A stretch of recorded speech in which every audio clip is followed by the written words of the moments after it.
Vijayanagara channel ವೀಕ್ಷಕರಿಗೆ ನಮಸ್ಕಾರ. ವಿಜಯನಗರ ವಾರ್ತೆಗಳಿಗೆ ಸ್ವಾಗತ. ಮುಖ್ಯಾಂಶಗಳು.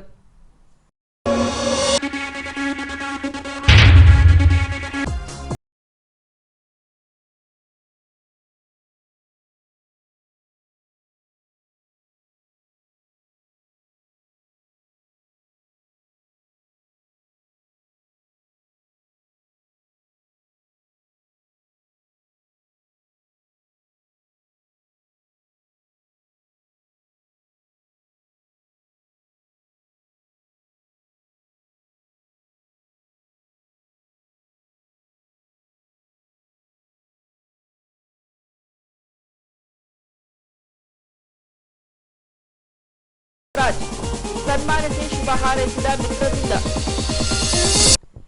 ಈಗ ವಾರ್ತೆಗಳ ವಿವರ.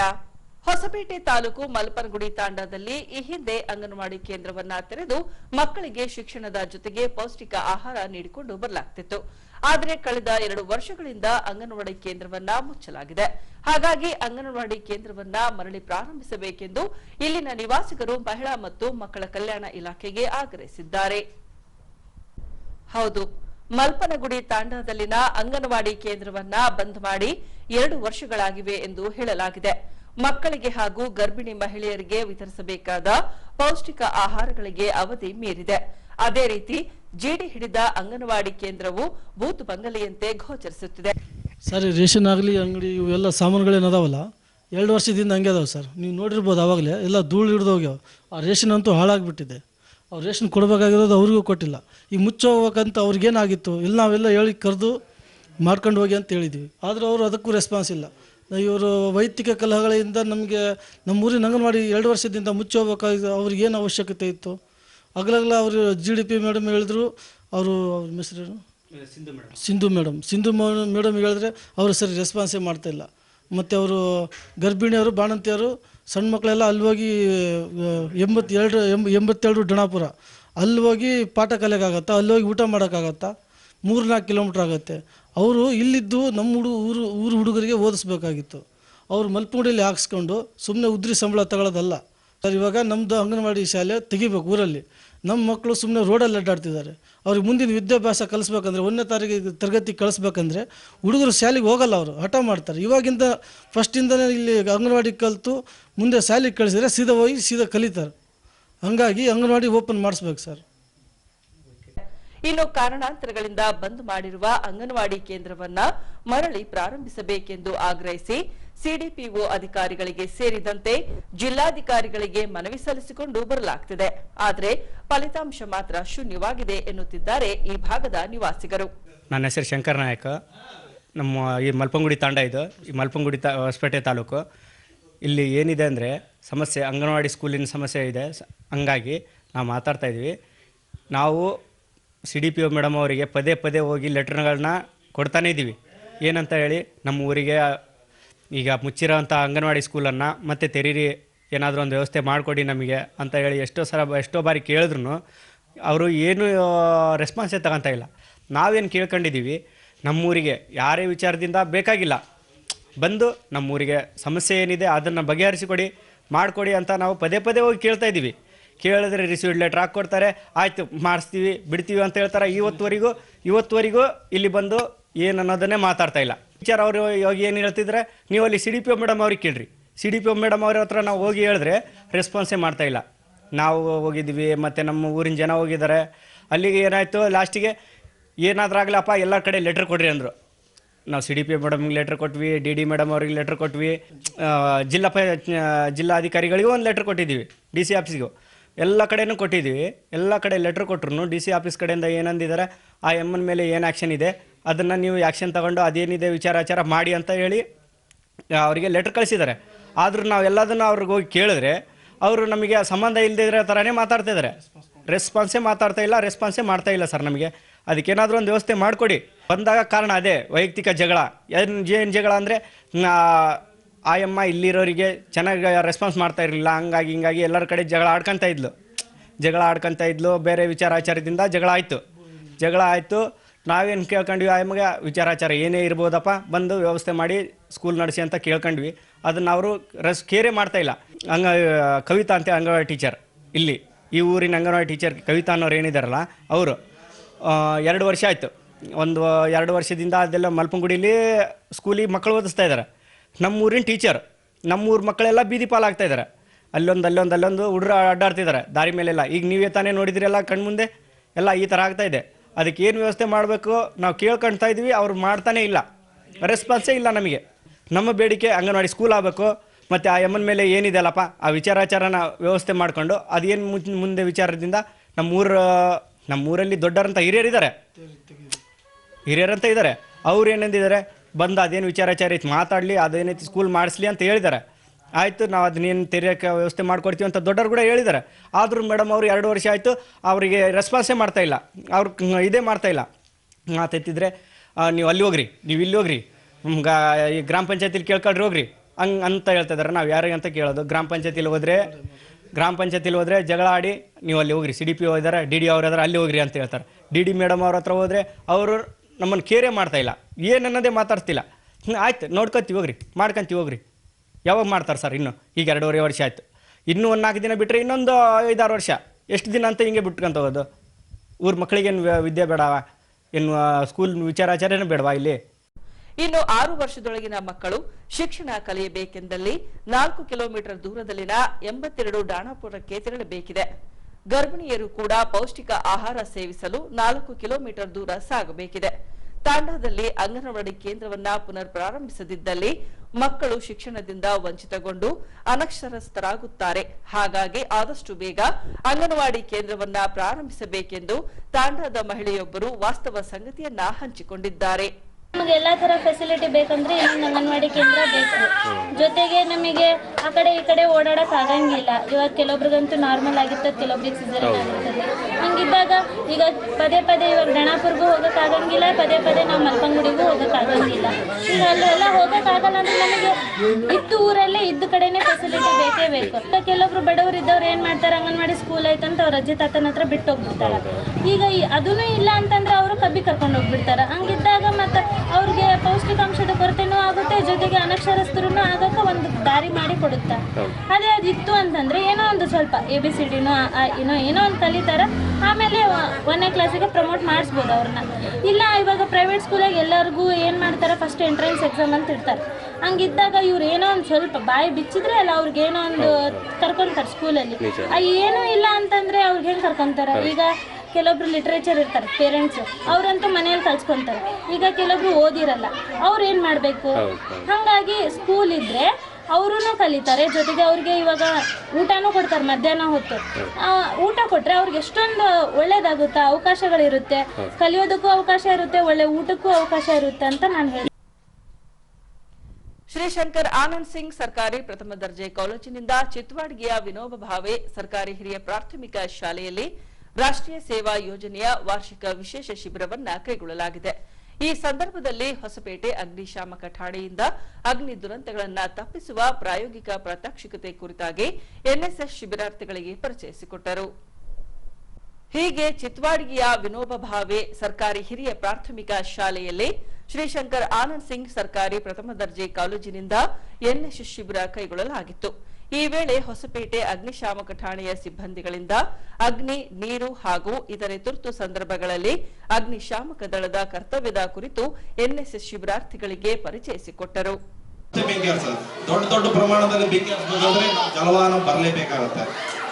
ಓಕೆನಾ? ನಿಮ್ಗೆ ಏನಾದ್ರೂ ಸಣ್ಣ ಪುಟ್ಟ ಏನಾದ್ರೂ ಸಂದರ್ಭದಲ್ಲಿ ಫೈರ್ ಏನಾದ್ರೂ ಅಂತಂದ್ರೆ ಎಲ್ಲರಿಗೆ ಕಾಂಟ್ಯಾಕ್ಟ್ ನಂಬರ್ಸ್ ಏನಾದ್ರೂ ಗೊತ್ತಿದೆ ನಾವೆಲ್ಲರಿಗೆ 230-555 ಇದು ನಮ್ಮ ಫೈರ್ ಸ್ಟೇಷನ್ ನೇರವಾಗಿ ಲ್ಯಾಂಡ್ಲೈನ್ಗೆ ಕನೆಕ್ಟ್ ಆಗಿರುತ್ತೆ. ಅಕಸ್ಮಾತ್ ನಿಮ್ಗೆ ಏನಾದರೂ ನಂಬರ್ ನೆನಪಲ್ಲಿಲ್ಲ ಅಂದ್ರೆ ಎಲ್ಲರೂ ಗೊತ್ತಿದೆ 112ಗೆ. ಇದಕ್ಕೆ 5 ಮಿಂಗಲ್ ಇಲಾಖೆಗಳು ಸೇರಿರ್ತವೆ. ಒಂದು KB ಇರುತ್ತೆ, ಫೈರ್ ಇರುತ್ತೆ, ಆಂಬುಲೆನ್ಸ್ ಇರುತ್ತೆ, ಪೊಲೀಸ್ ಇರುತ್ತೆ.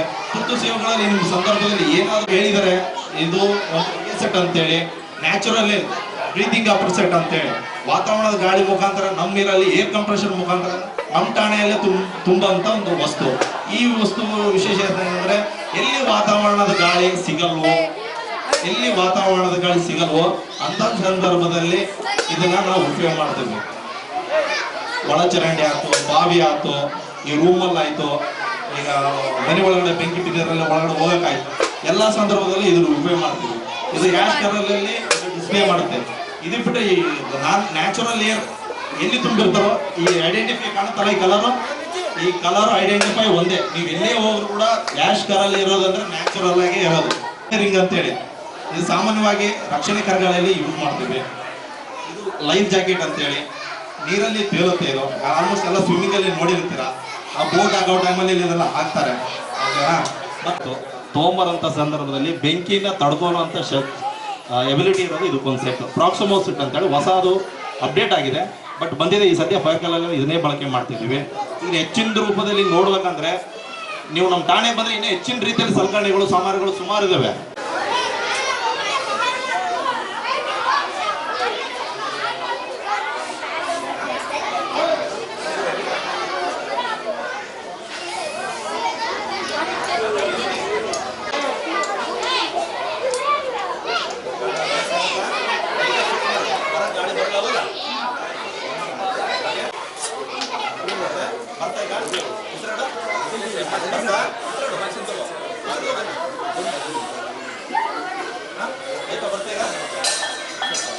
ಸಿಲಿಂಡರ್ ಅಲ್ಲಿ ನಾವು ಏರ್ ಕಂಪ್ರೆಷರ್ ಮುಖಾಂತರ ತುಂಬಿರುವಂತ ವಾತಾವರಣದ ಗಾಳಿನೇ ಇವ್ರಿಗೆ ಸಿಗ್ತಾ ಇದೆ.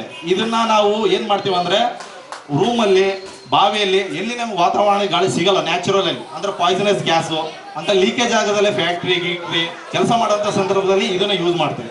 ಇದ್ರ ಕೆಪಾಸಿಟಿ ಬಂದು 45 ನಿಮಿಷ ಮಾತ್ರ, 45 ನಿಮಿಷಗಳ ಮಾತ್ರ ಇದನ್ನ ಬಳಕೆ ಮಾಡ್ತೀವಿ. ಅಂದ್ರೆ ನಮ್ಮ ಡಿಪಾರ್ಟ್ಮೆಂಟ್ ಕೆಲಸ ಮಾಡುವಂಥ ಆಕ್ಸಿಜನ್ ಏನು ಉಸಿರಾಟ ತಗೊಂತೀವಲ್ಲ ಆ ಆಕ್ಸಿಜನ್ ಲೆವೆಲ್ಲು ನಾವು ತಗೊಳ್ಳೋಂಥ ಗಾಳಿ ಮೇಲೆ ಈ ಕೆಲಸದ ನಿರ್ವಹಣೆ ಆಗುತ್ತೆ. ಇಲ್ಲಿ ಮಟ್ಟ ಹಿಂಗೆ ಹೋಗ್ಬಾ ರೌಂಡ್ ಹೊಡ್ಕೊಂಬ.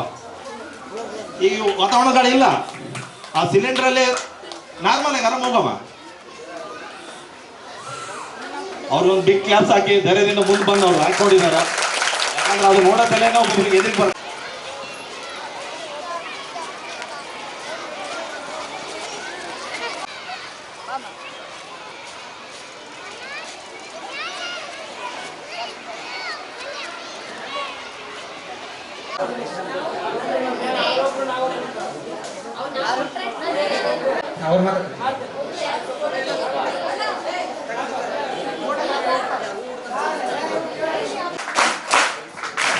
ಈ ಕಾರ್ಯಕ್ರಮವನ್ನು ಶ್ರೀ ಮುಖ್ಯ ಪ್ರಾಚಾರ್ಯರಾಗಿರುವಂತಹ ಬಸವರಾಜ್ ಸರ್ ಅವರು ವೇದಿಕೆಗೆ ಆಗಮಿಸಿಕೊಂಡ ಕೇಳ್ಕೊತೇನೆ. ಚಪ್ಪಾಳೆ ನಿರಂತರವಾಗಬಹುದು. ಹಾಗೆ ಈ ಕಾರ್ಯಕ್ರಮ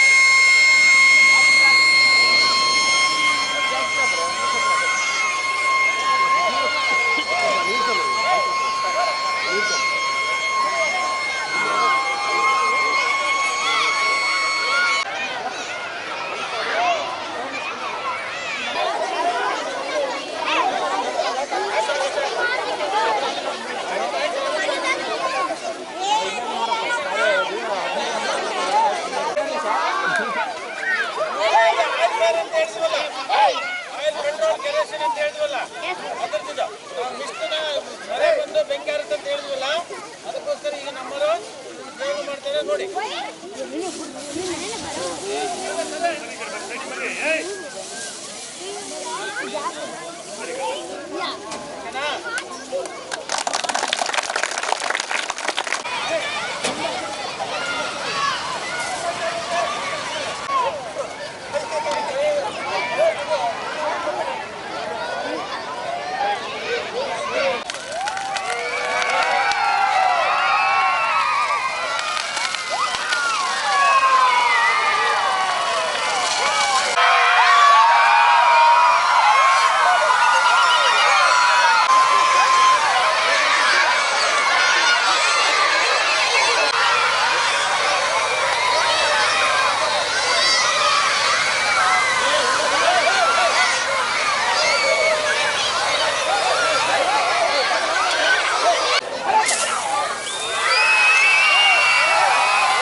ಹೊಸಪೇಟೆಯ ವಾಸವಿ ಮಹಿಳಾ ಮಂಡಳಿ ಟ್ರಸ್ಟ್ನಿಂದ ಆರ್ಯವೈಶ್ಯ ಸಮುದಾಯದ ಮಕ್ಕಳಿಗೆ ನೋಟ್ಬುಕ್ಸ್ ವಿತರಿಸುವ ಕಾರ್ಯಕ್ರಮ ಕೈಗೊಳ್ಳಲಾಗಿತ್ತು.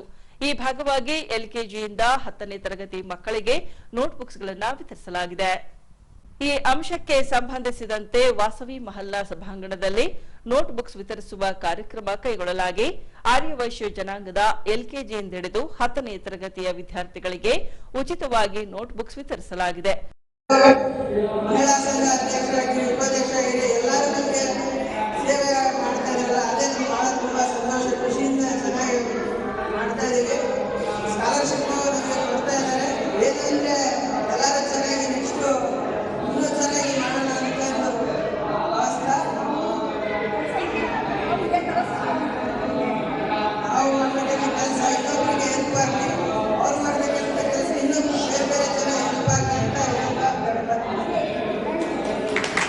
ಇನ್ನು ಇಂದು ನೋಟ್ಬುಕ್ಸ್ ಪಡೆದ ವಿದ್ಯಾರ್ಥಿಗಳು ಮುಂದೊಂದು ದಿನ ನಮ್ಮಂತೆ ನೋಟ್ಬುಕ್ಸ್ ವಿತರಿಸುವಂತಾಗಲೆಂದು ವಾಸವಿ ಮಹಿಳಾ ಮಂಡಳಿಯು ವಿದ್ಯಾರ್ಥಿಗಳಲ್ಲಿ ಕರೆ ನೀಡಿದೆ.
ಈಗ ಫೋಟೋ ಕ್ಲಿಕ್ ಸುದ್ದಿ.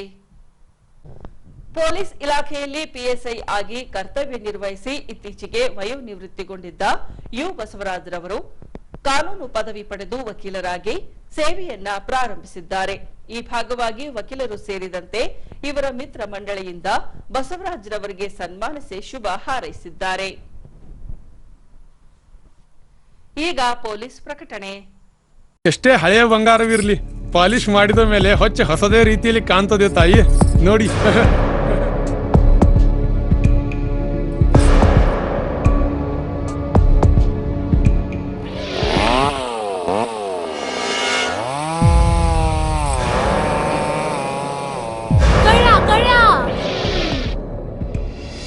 ತಾಯಿ, ನಿಮ್ ಮೈ ಮೇಲೆ ಅದೋ ಹೊಲಸು ಬಿದ್ದಿದೆ.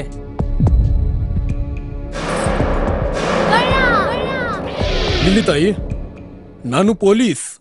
ಅಲ್ಲಿ ಮುಂದೆ ದಾರಿಲಿ ದೊಡ್ಡ ಗಲಾಟೆ ಆಗಿದೆ, ಮತ್ ನೀವು ಇಷ್ಟೆಲ್ಲ ಒಡವೆ ಹಾಕೊಂಡು ತಿರುಗಾಡ್ತಾ ಇದ್ದೀರಾ. ಈ ಒಡವೆಗಳನ್ನ ಈ ವಸ್ತ್ರದಲ್ಲಿ ಕಟ್ಟಿ ಪರ್ಸ್ನಲ್ಲಿ ಇಡಿ. ಹಾಕಿ ಪರ್ಸ್ನಲ್ಲಿ ಇಡೋಣ. ಅಲ್ಲೇ ಮುಂದ್ಗಡೆ ಆಗಿದೆ. ಇದು ತಗೊಳ್ಳಿ ತಾಯಿ, ನಾನು ಬರ್ತೀನಿ. ಈ ಕಡೆಯಿಂದ ಹೋಗಿ.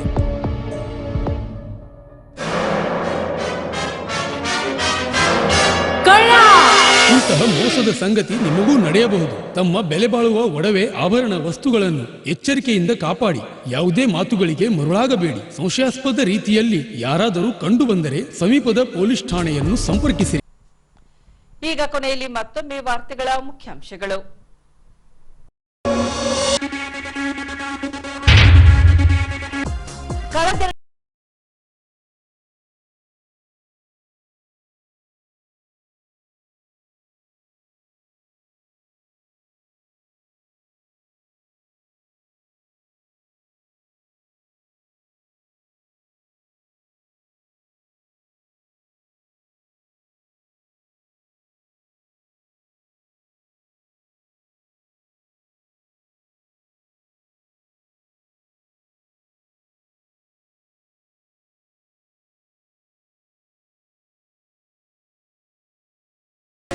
ಪಿಎಸ್ಐ ಬಸವರಾಜ್ ಸನ್ಮಾನಿಸಿ ಶುಭ ಹಾರೈಸಿದ ಮಿತ್ರರಿಂದ.